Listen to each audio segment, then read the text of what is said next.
Hello everyone. आज की class में हम कवर करने वाले हैं टॉप 250 एमसीक्यू सीरीज जो टीचिंग एप्टीट्यूड की चल रही है हमारी, उसको कंटिन्यू करेंगे हम। ठीक है ना।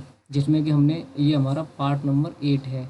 इससे पहले हमने 120 क्वेश्चंस को कवर कर लिया है। ये हमारा 121 से स्टार्ट होगा और 130 तक चलेगा, यानी कि इसमें हम 10 क्वेश्चंस को कवर करेंगे केवल। ठीक है जी। तो पहला क्वेश्चन है हमारी आज की क्लास का कि पावरफुल फैक्टर कौन सा होता है जो कि हमारा अफेक्ट करता है टीचिंग एक्ट की इफेक्टिवनेस को। तो हर एक स्लाइड पे जो है वो राइट आंसर पहले ही दिया होगा, बट मैं एक्सप्लेन करूंगा कि क्यों ये राइट आंसर होना चाहिए। ठीक है जी।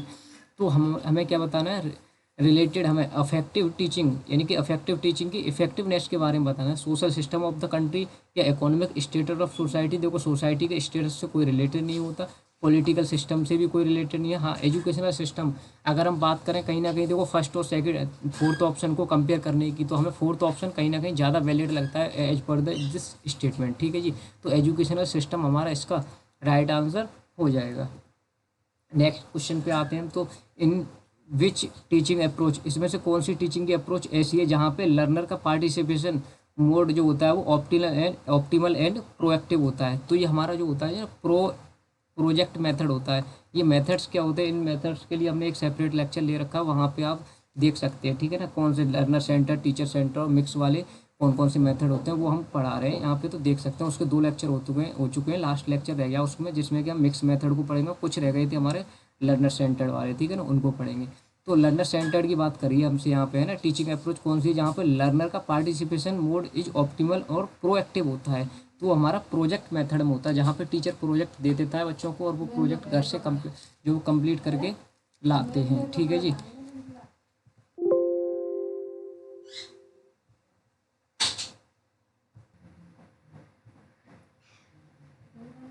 नेक्स्ट क्वेश्चन करते हैं, जिसमें कि इफेक्टिवनेस ऑफ टीचिंग पूछिए हमसे। टीचिंग के इफेक्टिवनेस को कैसे जज कर सकते हैं, है ना, किस टर्म में जज कर सकते हैं। तो उसके लिए हमें क्या है कि टीचिंग को इफेक्टिवनेस को जज करने के लिए लर्निंग के आउटकम्स की ज़रूरत होती है। जो भी स्टूडेंट के लर्निंग आउटकम निकल के आ रहे हैं ना, उससे जज कर सकते हैं टीचिंग हमारी कितनी इफेक्टिवनेस है या फिर नहीं है।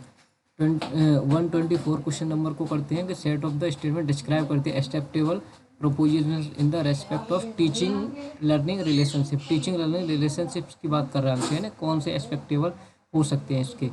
तो इसमें देखो, व्हेन स्टूडेंट फेल होते हैं सब्जेक्ट में, टेस्ट में अगर फेल हो जाता है तो टीचर भी फेल होगा, बिल्कुल होगा टीचर, है ना। स्टूडेंट फेल हो गया तो फर्स्ट आना चाहिए, फर्स्ट यहाँ पे नहीं आ रहा, फर्स्ट यहाँ पे नहीं आ रहा है, तो ये तो कट जाएगा। देखो फर्स्ट सेकंड दोनों जगह आ रहा है ना। अगर हम बात करते हैं फिफ्थ भी आ रहा है, हमें कंपेयर करना है थर्ड और किसको कंपेयर करना है, 6 को कंपेयर करना है। थर्ड को कंपेयर करें और 6 को, ये देखें कि इनमें से कौन सा जो है वो एक वैलिड है, एक ही आएगा दोनों में। तो थर्ड को देखते हैं, there can be teaching without learning taking place, के बिना टीचिंग के लर्निंग हो सकती है।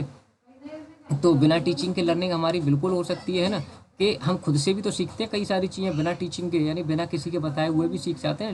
रियल लर्निंग इम्प्लाई करती है रूट लर्निंग को, तो ये गलत हो जाएगा, है ना। तो राइट आंसर इसका कौन सा बन जाएगा, आंसर 2 बन जाएगा इसका। ठीक है ना। उसके बाद करते हैं नेक्स्ट क्वेश्चन, 125 नंबर क्वेश्चन। हमसे पूछा फीचर क्या होते हैं कंटिन्यूस एंड कॉम्प्रिहेंसिव इवैल्यूएशन, जिसको हम CCE बोलते हैं ना। इसके फीचर पूछे हमसे कि ये इंक्रीज करता है वर्कलोड को। देखो वर्कलोड को इंक्रीज कर रहा है, ये नेगेटिव टर्म हो गया, तो ये तो कट जाएगा यहाँ से। ठीक है ना। देखो B यहाँ पे भी आ रहा है, C यहाँ पे भी आ रहा है। अब हमें कंपेयर करना है, D आएगा, डी डी तो आएगा ही आएगा, है ना।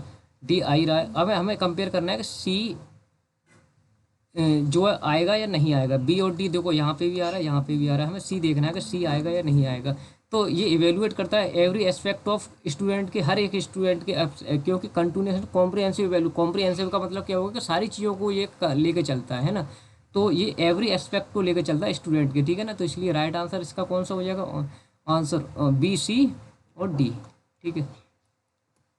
नेक्स्ट क्वेश्चन पर आते हैं। हमसे पूछा है कि if the majority of student, यानी कि ज़्यादातर जो स्टूडेंट हैं अब हमारी क्लास में वो वीक हैं, तो टीचर को क्या करना चाहिए, उनकी केयर नहीं करनी चाहिए उनके इंटेलिजेंस के बारे में। तो ये तो गलत हो गया। कीप स्पीड टीचिंग, स्पीड से टीचिंग नहीं करेंगे, ये भी गलत हो गया हमारा। Keep your teaching slow, teaching को स्लो करेंगे, टीचिंग को स्लो नहीं करेंगे। हम यहाँ पे क्या करेंगे, टीचिंग को तो स्लो करेंगे, उसके साथ साथ कुछ एक्स्ट्रा गाइडेंस भी देंगे उनको, है ना, जिससे कि उनकी जो वीकनेस है ना उसको इम्प्रूव किया जा सके, उसको अच्छा बनाया जा सके।